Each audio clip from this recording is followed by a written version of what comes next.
All right, welcome everybody.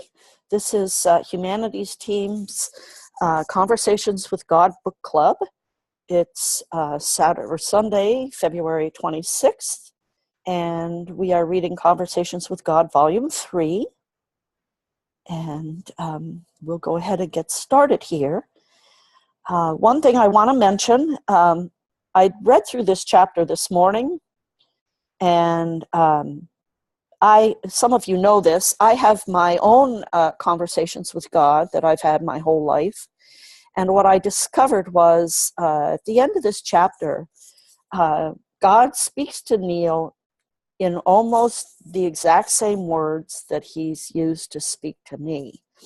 And when I was reading it this morning, it really touched me to a point where I couldn't even read.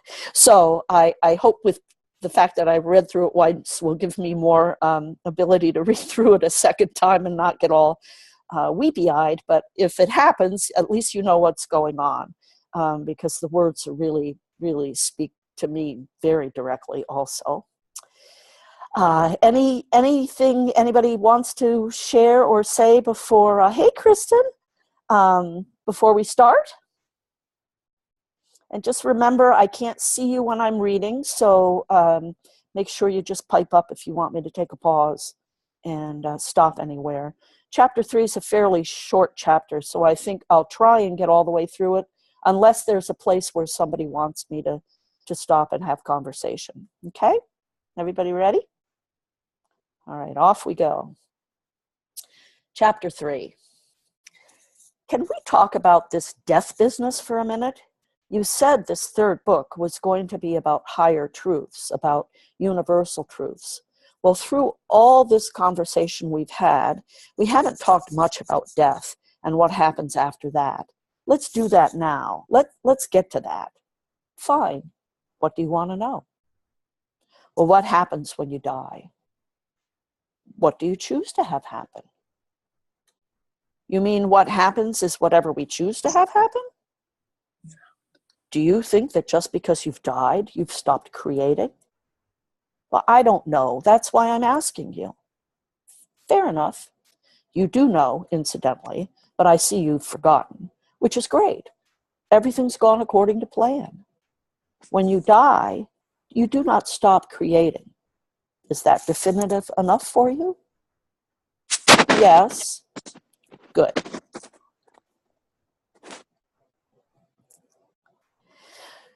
Good. Now, the reason you do not stop creating when you die is that you don't ever die. You cannot, for you are life itself, and life cannot not be life. Therefore, you cannot die. So at the moment of your death, what happens is you go on living. This is why so many people who have died do not believe it, because they do not have the experience of being dead. On the contrary, they feel because they are very much alive. So there's the confusion. The self may see the body lying there, all crumpled up, not moving, yet the self is suddenly moving all over the place. It has the experience often of literally flying all over the room, then of being everywhere in the space all at once. And when it desires a particular point of view, suddenly it finds itself experiencing that. If the soul, the name we now give to the self, wonders, gee, why is my body not moving? It will find itself right there, hovering over the body, watching the stillness curiously. If someone enters the room and the soul thinks, who is that? Immediately, the soul is in front of them or next to them, to that person. Thus, in a very short time, the soul learns that it can go anywhere with the speed of its thought. A feeling of incredible freedom and lightness overtakes the soul, and it usually takes a little while for the entity to get used to it, all bouncing around with every thought. If the person had children and should think of those children, immediately the soul is in the presence of those children wherever they are. Thus the soul learns that not only can it be wherever it wants with the speed of its thought, it can be in 2 places at once, or 3, or 5. It can exist, observe, and conduct activities in these places simultaneously, without difficulty or confusion. Then it can rejoin itself, returning to one place again, simply by refocusing. The soul remembers in the next life what it would have been well to remember in this life, that all effect is created by thought, and that manifestation is the result of intention. What I focus on as my intention becomes my reality. Exactly. The only difference is the speed with which you experience the result. In the physical life, there might be a lapse between thought and experience. In the spirit realm, there is no lapse. Results are instantaneous.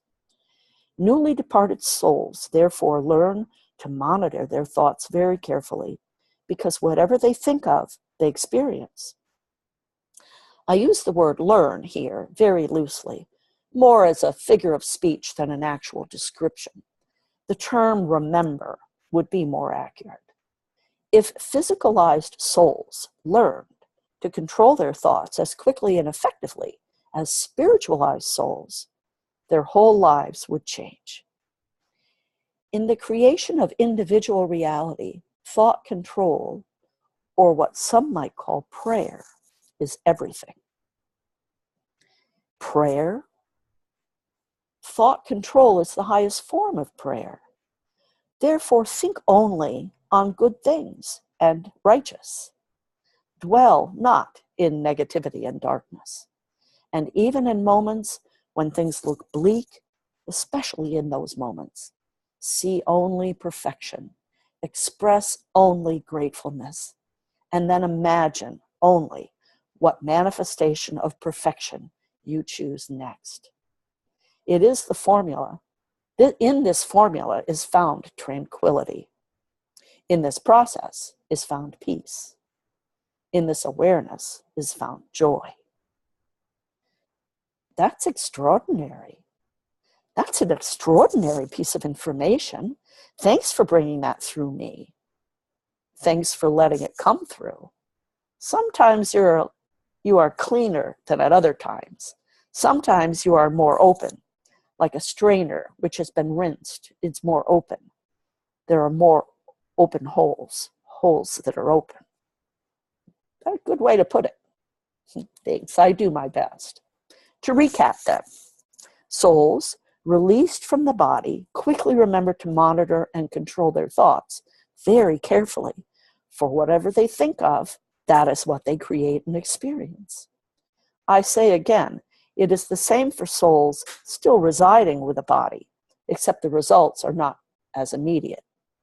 And in this time lapse between thought and creation, which can be days, weeks, months, or even years, which creates the illusion that things are happening to you, not because of you.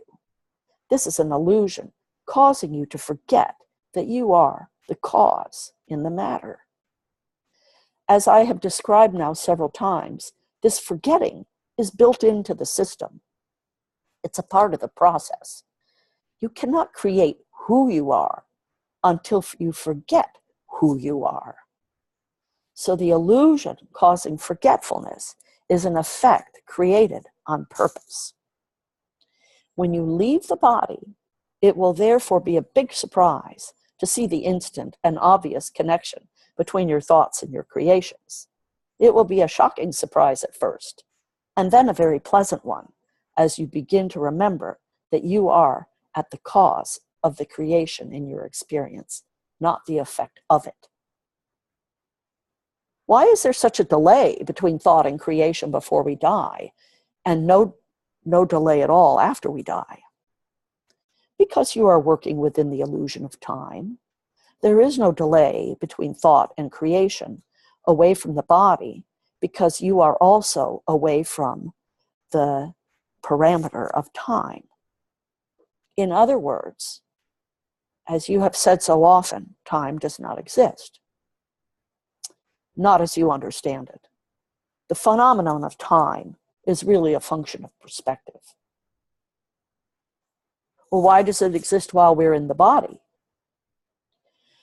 You have caused it to by moving into, by assuming your present perspective. You use this perspective as a tool with which you can explore and examine your experiences much more fully by separating them into individual pieces rather than a single occurrence. Life is a single occurrence, an event in the cosmos that is happening right now. All of it is happening everywhere. There is no time but now, and there is no place but here. Here and now is all there is. Yet you choose to experience the magnificent of here and now in its every detail, and to experience your divine self as the here and now creator of that reality. There are only two ways, two fields of experience in which you could do that: time and space. So magnificent was this thought that you literally exploded with delight. In that explosion of delight was created space between the parts of you and the time it took to move from one part of yourself to another. In this way, you literally tore yourself apart to look at the pieces of you. You might say that you were so happy you fell to pieces. You've been picking up those pieces ever since. That's all my life is. I'm just putting together the pieces, trying to see if they make any sense. And it is through the device called time that you have managed to separate the pieces, to divide the indivisible, thus to see it and experience it more fully as you are creating it. Even as you look at a solid object through a microscope, seeing that it is not solid at all, but actually a conglomeration of a million different effects, different things all happening at once, and thus creating the larger effect, so too do you use time as the microscope of your soul. Consider the parable of the rock. Once there was a rock filled with countless atoms, protons, neutrons, and subatomic particles of matter. These particles were racing around continually in a pattern, each pattern going from here to there and taking time to do so, yet going so fast that the rock itself seemed to move not at all. It just was. There it lay, drinking in the sun, soaking up the rain, and moving not at all. What is this inside of me that is moving? The rock asked. It is you, said a voice from afar. Me? Replied the rock. Why, that's impossible. I'm not moving at all. Anyone can see that. Yes, from a distance, the voice agreed. From way over here, you do look as if you are solid, still, and not moving. But when I come closer, when I look very closely at what is actually happening, I see that everything that comprises what you are is moving. It's moving at incredible speed through time and space in a particular pattern, which creates you as the thing called rock. And so you are like magic. You are moving and not moving at the same time. But, asked the rock, which then is the illusion? The oneness, the stillness of the rock, or the separateness and the movement of the parts? To which the voice replied, which then is the illusion? The oneness, the stillness of God, or the separateness and the movement of the parts? And I tell you this, upon this rock I will build my church, for this is the rock of the ages. This is the eternal truth that leaves no stone unturned. I have explained it all to you here in this little story. This is the cosmology. Life is a series of minute, incredibly rapid movements. These movements do not affect at all the immobility and the beingness of everything that is. Yet, just as with the atoms of the rock, it's this movement which is creating the stillness right before your eyes. From this distance, there is no separateness. There cannot be, for all that is all there is, and there is nothing else. I am the unmoved mover. From the limited perspective, which you all view all that is, you see yourself as separate and apart, not one unmovable thing, but many, many beings constantly in motion. Both observations are accurate. Both realities are real. And when I die, I don't die at all, but I simply shift into awareness of the macrocosm, where there is no time or space, now and then, before or after. Precisely, you've got it. Let me see if I can say this back to you. Let me see if I can describe it. Sure, go ahead. From the macro perspective, there is no separateness. And from way back there, all the particles of everything merely look like the whole.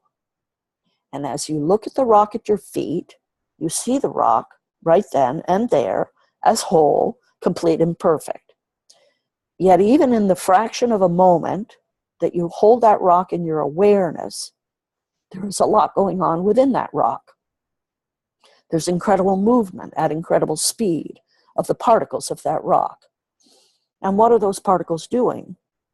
They are making that rock what it is. And as you look at this rock, you do not see this process, even if you are conceptually aware of it.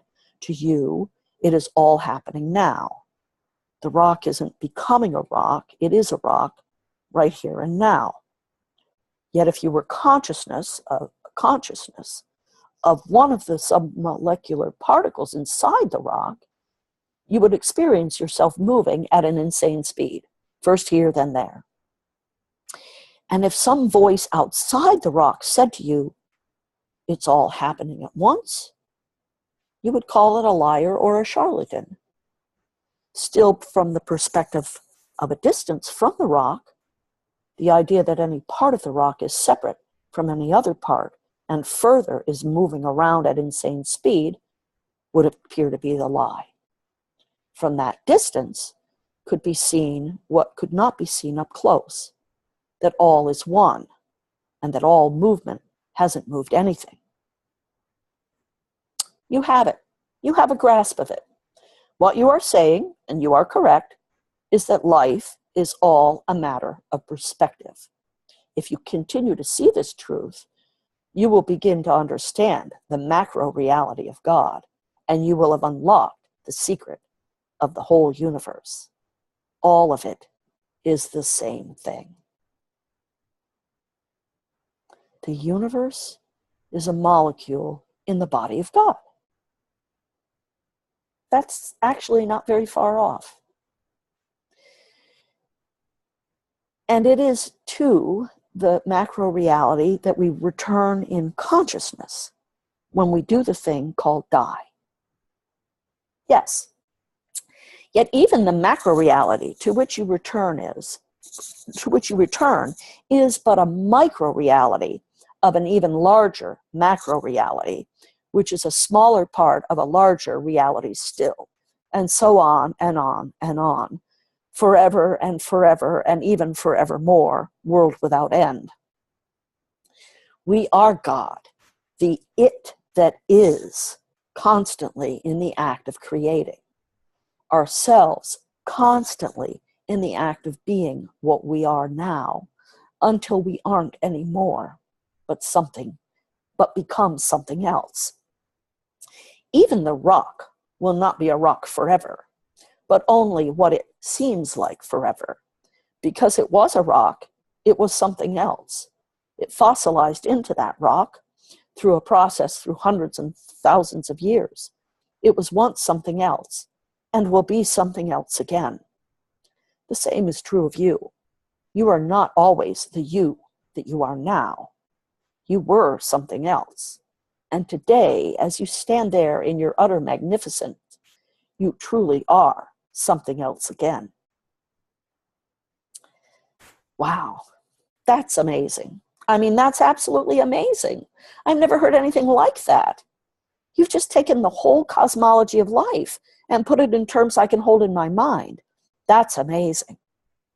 Well, thank you. I appreciate that. I'm doing my best. You're doing a damn good job. That's probably not a phrase you should have chosen. Oh, oops. Just kidding, lightening things up a little, having a little fun. I cannot actually be offended, yet your fellow humans often allow themselves to be offended on my behalf. So I've noticed. But getting back, I think I've just caught hold of something. What's that? This whole explanation rolled out when I asked a single question. How come time exists when we're in their body, but not when the soul is released? And what you seem to be saying is that time is really perspective, that it neither exists nor ceases to exist, but that as the soul alters its perspective, we experience ultimate reality in different ways. That's exactly what I'm saying. You've got it. And you were making the larger point that in the macrocosm, the soul is aware of the direct relationship between thought and creation, between one's ideas and one's experience. Yes, at the macro level, it's like seeing the rock and seeing the movement within the rock. There is no time between the movement of the atoms and the appearance of the rock it creates. The rock is, even as the movements occur. Indeed, because the movements occur. This cause and effect is instant. The movement is occurring and the rock is being all at the same time. This is what the soul realizes at the moment of what you call death. It is simply a change in perspective. You see more, so you understand more. After death, you are no longer limited in your understanding. You see the rock, you see into the rock, you will look at what now seem to be the most complex aspects of life and say, of course, it will all be very clear to you. Then there will be new mysteries for you to ponder. And as you move around the cosmic wheel, there will be larger and larger realities, bigger and bigger truths. Yet, if you can remember this truth, your perspective creates your thoughts, and your thoughts create everything. And if you can remember it before you leave the body, not after, your whole life will change.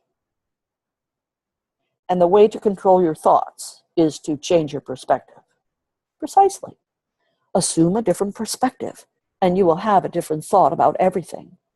In this way, you will have learned to control your thought, and in the creation of your experience, controlled thought is everything. Some people call this constant prayer. You've said this before, but I don't think I've ever thought of prayer in this way. Why not see what happens if you do? If you imagine that by controlling and directing of your thoughts is the highest form of prayer, you would think only on good things and righteous. You would dwell not in negativity and darkness. Though you may be immersed in it. And in moments when things look bleak, perhaps especially in those moments, you would see only perfection. You've come back to that over and over again. I'm giving you tools. With these tools, you can change your life. I'm repeating the most important of them over and over again. I am repeating them, for repetition will produce recognition, knowing again when you need it most. Everything that occurs, everything that has occurred, is occurring and ever will occur, is the outward physical manifestation of your innermost thoughts, choices, ideas, and determinations regarding who you are and who you choose to be. Condemn not, therefore, those aspects of life with which you disagree. Seek instead to change them and the conditions that made them possible. Behold the darkness, yet curse it not. Rather, be a light unto the darkness, and so transform it. Let your light so shine before men that those who stand in the darkness will be illuminated by the light of your being, and all of you will see at last who you really are. Be a bringer of the light, for your light can do more than illuminate your path. Your light can be the light which truly lights the world. Shine on then, O Illuminati, shine on, that the moment of your greatest darkness may yet become your grandest gift. And even as you are gifted, so too will you gift others, giving them the unspeakable treasure, themselves. Let this be your task. Let this be your greatest joy, to give people back to themselves, even in their darkest hour, especially in that hour. The world waits for you. Heal it now, in the place where you are. There is much you can do. For my sheep are lost and must now be found. Be ye therefore as good shepherds, and lead them back to me.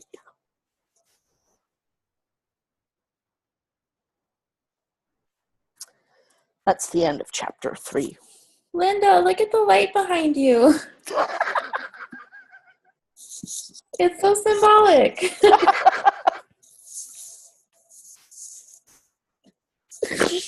Linda, it's coming right in, and we can see your light, your lamp light. It's coming right in. It's unbelievable. I wish I had my camera. Well, we're recording it, so it'll go. I can block it. It's wonderful. Your light is shining really brightly. It's just as you were reading the last paragraph, Linda. It was unbelievable. It was like God was right there.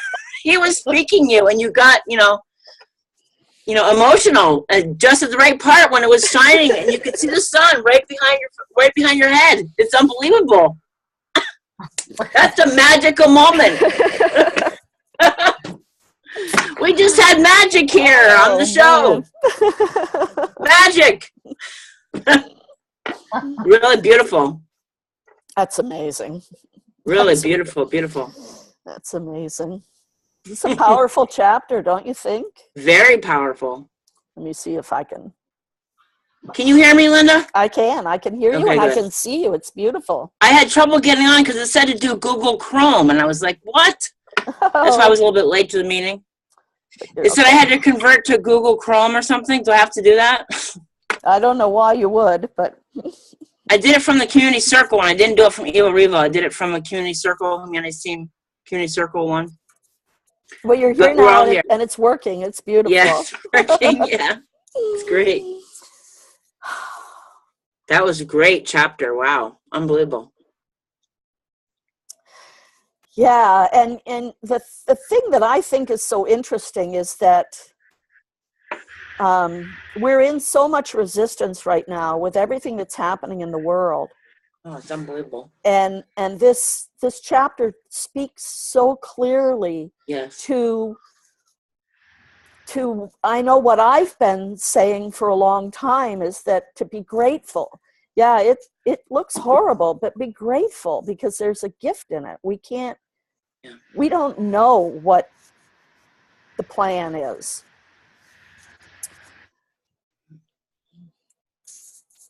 Anybody have anything they want to share that relates to this, or? I think it's kind of funny because that resistance you talk about, there's like a point where you just have to like let it go.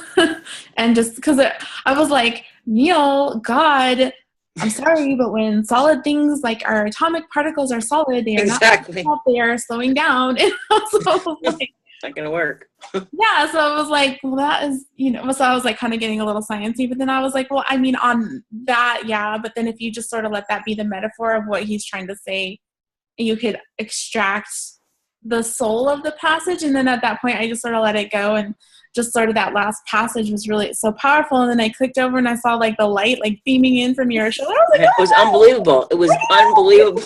It was just at that moment, and she was tearing up as it was going. I was like, wow, this is like magical. Yeah, you have to let some things go. God was directly in this conversation. Let's believe it. Yeah. So it's interesting, Brenna, when you say you were getting all sciencey. It's pretty scientifically accurate that if you put anything under the strongest microscope that we have, it all looks the same. It looks identical. Well, really? in every atom, there's always going to be movement. But I was just like, I thought it was interesting when he was talking about the rock, because I was like thinking, well, when, things become rock, actually the atoms are so tightly placed together that they slow down. And that's why when things are in liquid form, it's like they get looser and they start to move faster. And then when they go gas, it's like there's like this crazy, like, rapid move. So I was like, well, okay, I get the rock. And I'm like, well, if I just let go of that and just let it be like this metaphor for what he's trying to talk about. Except that it's not a metaphor. If you took a piece of a rock, took a piece of glass, took a piece of metal, took a piece of skin off of a human, took a piece of fabric, doesn't matter what it is, put them under the same microscope at the same level of of amplification, they look exactly the same. Well, different atoms have different atomic structures, so there's different elements that have different atomic structures, but at a certain level. But if you drop down to the next level, to the deepest level, it is a fact that they all look the same. Every piece of matter that you can come up with looks exactly the same when you look at it at the deepest level that we can look at it. And so, see, it's not a metaphor. There's actually something really important to understand from that knowledge. And it's actually my volume 1, that's why I wrote volume 1, because this is one of the most important pieces of understanding what reality is to realize that it truly is a grand illusion. It's not a metaphor that it's an illusion. It is an illusion. And the fact that the rock is the rock and a chair is a chair is all a function of consciousness. It's shared agreement. We've all got this shared agreement that we're participating in this physical illusion. But ultimately, we are all what the God that's talking to Neil, we're ultimately all that. And that has no form, and it has no time, and it has no space. Yeah, I mean, I can agree with the metaphysical part of that, but like in the physical world, there is different material to create the illusion. I guess that's where I'm coming from. Like if you look in just the physical world, there's different material to create the illusion. So I understand where you're coming from on like a spiritual side. Yeah. Right. So ultimately it's all the same matter. And he says that in there. He just says it in one sentence. Yeah. But he says all that is all that is. It's all the same. And the piece that science doesn't have yet, they keep bumping up against it, but no scientist has actually gotten to the level where they publicly will acknowledge this. It's consciousness. What makes definitely physical things different is the consciousness that it has. Collective. And everything has consciousness. Yes. Everything. It's not, and I don't mean to, I mean, I know I can talk about it and it sounds like it's really simple. It's really difficult to wrap your head around the idea that this chair is only a chair because it's agreeing to be a chair so I can sit on it. Because that's really the bottom line. But science does it. I mean, and I'm not like saying it's like a battle of science against spirituality, because I think there's so many parallels and so many bridges there that really, if you look at them, they lead to one another or back and forth from each other. So it's not really like a battle or a debate, because even in science, we'll say, like, what I was trying to, like, the point I was trying to say is that things vibrate atomically at different speeds. It just depends on their material form. I think that's where I was. Right. And again, that's at the physical level in 3D, And So- realizing that 3D is actually an illusion is the, I think, the message behind this chapter. Mm-hmm. Hi. This is my son, IJ. IJ. Hi, IJ. Hi. You.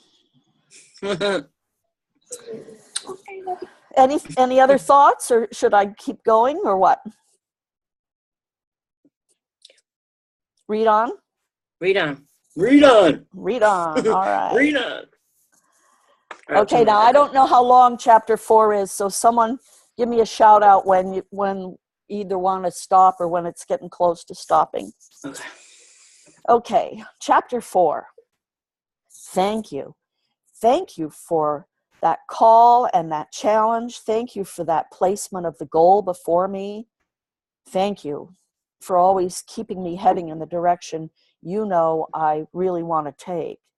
That's why I came to you. That is why I have loved and blessed this dialogue. For it is in this conversation with you that I find the divine within me and begin to see it within all others. My dearly beloved, the heavens rejoice when you say that. This is the very reason I have come to you. Thanks. Hang on, I'm going to just mute everybody. So we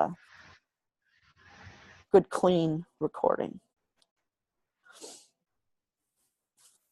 That is the very reason I have come to you and will come to everyone who calls to me, even as I have come now to those who are reading these words. For this conversation was never intended to be with you alone. It was intended for millions around the world, and it has been placed in each person's hands just exactly when they have needed it, sometimes in the most miraculous ways. It has brought them to the wisdom they themselves have called forth, perfectly suited for this moment in their lives. This is the wonder of what has been happening here, that each of you is producing this result by yourself. It looks as if someone else gave you this book, brought you to this conversation, opened you to this dialogue, yet you brought yourself here. And so let us explore together the remaining questions which you have held in your heart. May we please speak more of life after death? You were explaining what happens to the soul after death, and so I want to know as much about that as I can. We will speak of it often then until your yearning has been satisfied. I said earlier that what happens is whatever you want to have happen. I meant that. You create your own reality, not only when you are with the body, but when you are away from it. At first, you may not realize this, and so you may not be consciously creating your reality. Your experience will then be created by one of two other energies, your uncontrolled thoughts or the collective consciousness. To the degree that your uncontrolled thoughts are stronger than the collective consciousness, to that degree, you will experience them as reality. To the degree that the collective consciousness is accepted, absorbed, and internalized, to that degree, you will experience it as your reality. This is no different from how you create what you call reality in your present life. Always in life, you have before you three choices. You may allow your uncontrolled thoughts to create the moment. You may allow your creative consciousness to create the moment, or you may allow collective consciousness to create the moment.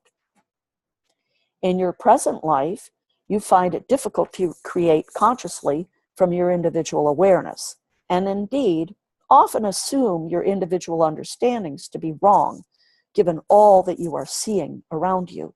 And so, you surrender to the collective consciousness, whether it serves you to do so or not. In the first moments of what you call afterlife, on the other hand, you may find it difficult to surrender to the collective consciousness, given all that you are seeing around you, which may be unbelievable to you. And so you will be tempted to hold to your individual understandings, whether they serve you or not. I tell you this, it is when you are surrounded by lower consciousness that you will benefit more from remaining with your individual understandings, and when you are surrounded by higher consciousness that you receive greater benefit from surrender. It may therefore be wise to seek beings of high consciousness.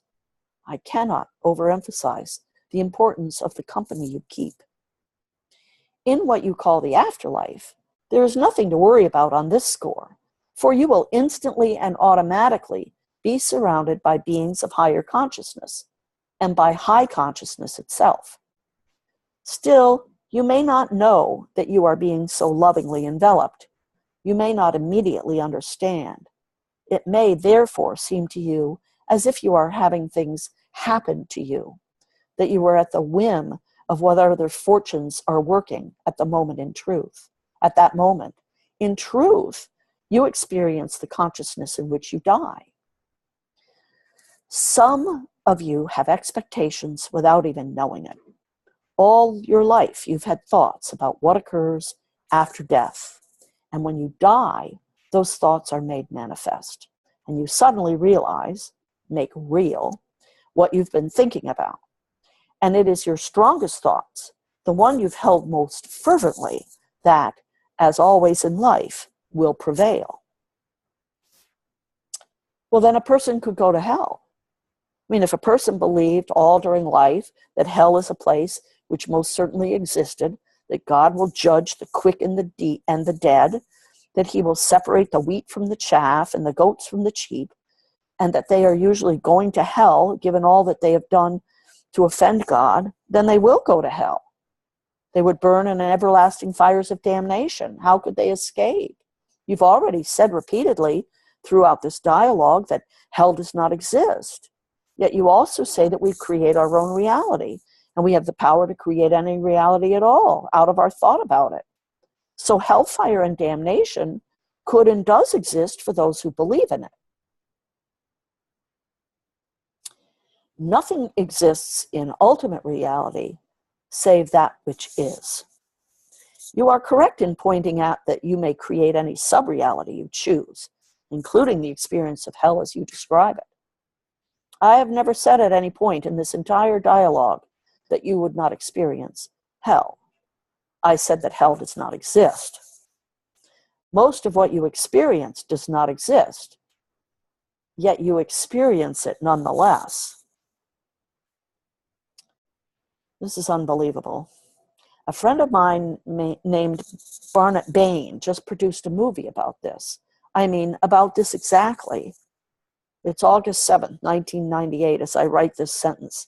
I'm inserting this in the dialogue, in between lines of a discussion of 2 years ago, and I have never done this before. But just before sending this to the publisher, I was rereading this manuscript one last time, and I realized, hold it, Robin Williams has just made a movie about exactly what we're talking about here. It's called What Dreams May Come, and it's a startling depiction on a film of what you've just said. I'm familiar with it. You are? God goes to the movies? God makes the movies. Whoa. Yes. You never saw Oh God? Well, sure, but what do you think? God only writes books? So is the Robin Williams movie literally true? I mean, is that how it is? No. No book or movie or other human explanation of the divine is literally true. Not even the Bible. The Bible is not literally true? No. And I think you know that. Well, what about this book? Surely this book is literally true. No, I hate to tell you this, but you are bringing this through your own personal filter. Now I will agree that the mesh on your filter is thinner, finer, You've become a very good filter, but you are a filter nonetheless. I know that. I just want it stated again here, because some people take books like this and movies like What Dreams May Come as literal truth, and I want them to stop doing that. The writers and producers of that film brought some enormous truth through an imperfect filter. The point they sought to make is that you will experience after death exactly what you expect and choose to experience. They made that point very effectively. Now, shall we get back to where we were? Linda, can we Yeah, just sure. Can we take a moment to just Sure. like say how amazing What Dreams May Come? What is that? What Dreams May Come? How amazing that film really is.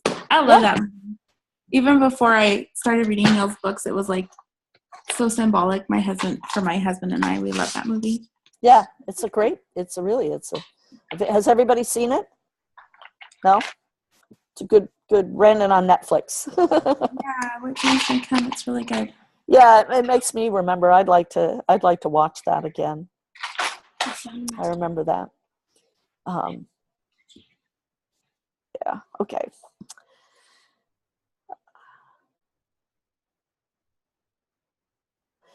Okay, now, shall we get back to where we were? Yes, I'd like to know just what I wanted to know when I was watching that movie.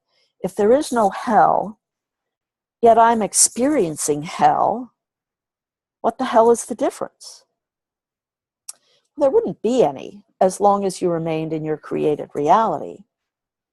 Yet you will not create such a reality forever. Some of you won't experience it for more than what you would call a nanosecond.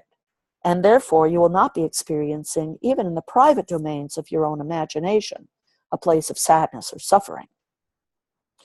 What would stop me from creating such a place for all eternity if I believed all my life that there was such a place and that something I'd done had caused me to deserve such a place? Your knowledge and understanding. Just as in this life, your next moment is created out of the new understandings you've gained from your last moment, so too in what you call the afterlife will you create a new moment from what you've come to know and understand in the old.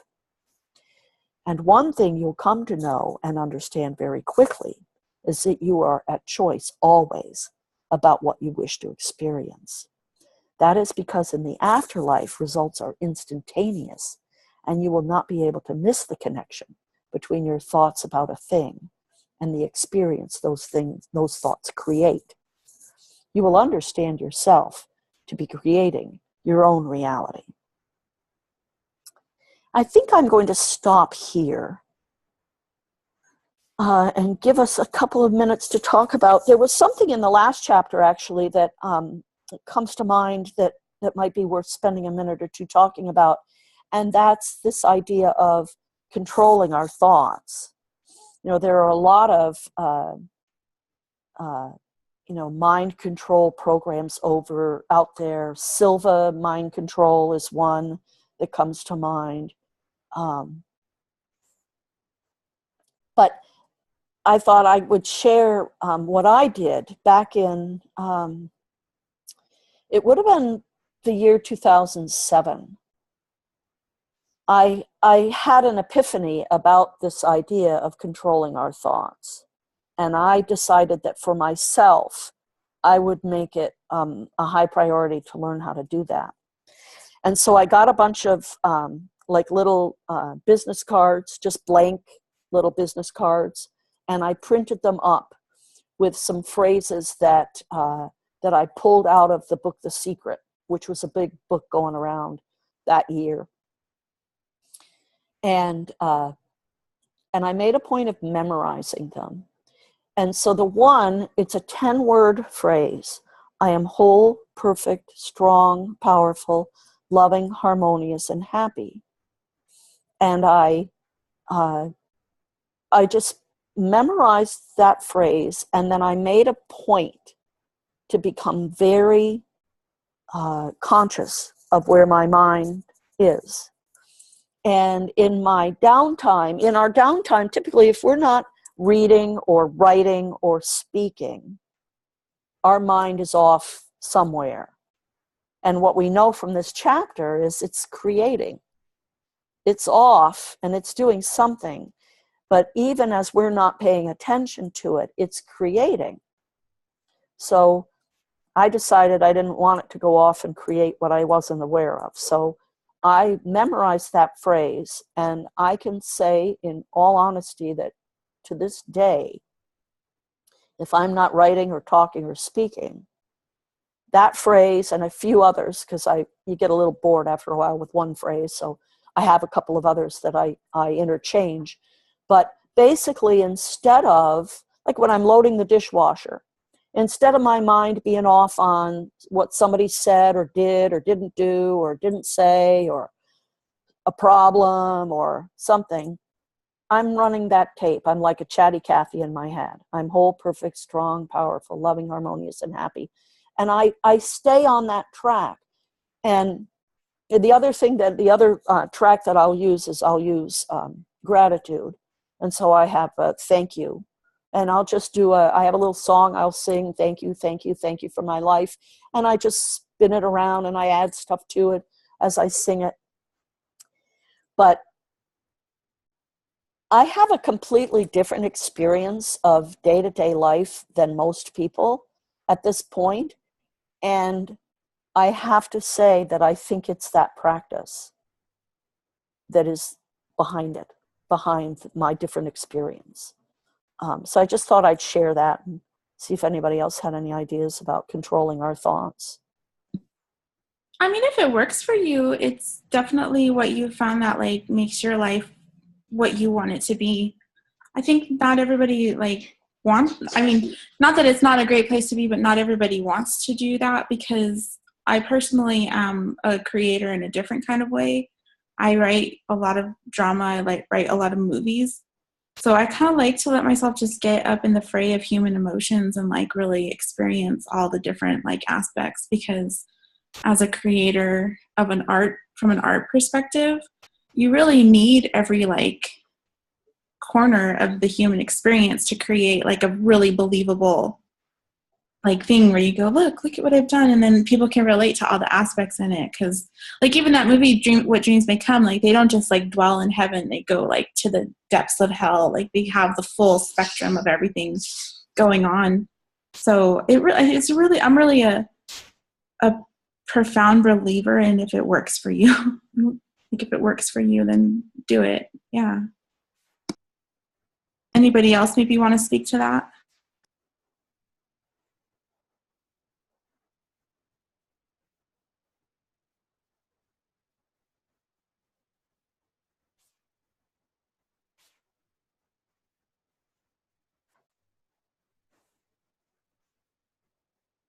I have been experiencing a lot of negativity, which is the Kundalini going down. So I consciously lift it up. And your words, Linda, are very powerful. But just watching the Kundalini rise, witnessing the coil going up the chakras, as you do in meditation, is going up and coming down with the breath, is very powerful too. Mm-hmm. Mm-hmm. But that's the Abraham Hicks business, is try to feel better. Think better thoughts. Right. Yeah. You could remind yourself that all your thoughts are perfect, whether they're on the good or wherever they are on the spectrum. Just remind yourself that they're perfect for helping you experience where you're at the moment. It's that remembering word that God says. You could just always give yourself encouragement no matter where you are. If you're good at doing the chakra meditations to get your Kundalini up there, but it goes up and down. So wherever you are on the spectrum, you're good. You're fine. Yes, thank you for that. Yeah, I think it's I think the element in the chapter we read that a lot of people miss is the creation element. That certainly any thought you have is perfect because you're divinity. So no matter what's happening, you're perfect. But at the same time, are you creating what you want to create? So you have to become mentally aware of what's happening with your thoughts if you want to take control and participate consciously in what you're creating, I think is part of the point of chapter 3. Well, you call yourself a lamp, Linda, but it was more like a lighthouse today. Because, the sun that came from behind you, we couldn't see you anymore. You were gone. It was just light. That's funny. That's really funny. It was really beautiful. It was really symbolic. Yeah. And that's the idea. When my son was experiencing extreme racism in Vienna, where he was getting a master's degree in this college only for dance and music, and they were determined to fail him. But he came out with an excellent because, he was going to shine the light. So I kept telling him, even one candle gets rid of the darkness. Mm. I mean, talk about low ambition. But when it is that dark, even striking a match gets rid of the darkness. Mm-hmm. So for us to witness so much light that we couldn't even see Linda anymore was a very powerful demonstration of what I was trying to tell my son. Mm-hmm. But the results are obvious. The kid got the degree. Yeah. So it's the intention that counts, and that's what the chapter was saying. Right. Yeah. Exactly. How is your son now? How old or how is? How is he now?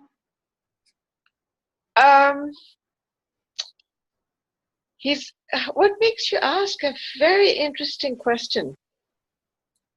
I just I don't know, I guess because I worry. I get concerned about people and the times that we're living in and just everything that, the struggle that you have to go through, because I think it's easy to be spiritual in a cave where you don't really interact with people or because I've gone through the cave period myself. And it's so easy to just be in that space. But when you go out in the world and you exchange energies with other people who are in different places, I guess I was wondering how he's doing now.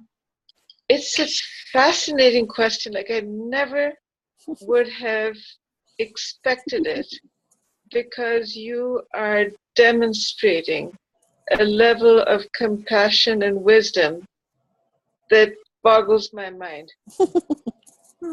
He got himself one job in Kuala Lumpur, Malaysia. He's a violist. And he quit that job because, as it's said in this chapter, the atmosphere around him was so demoralized. Malaysia is an extremely wealthy country, which is oil dependent.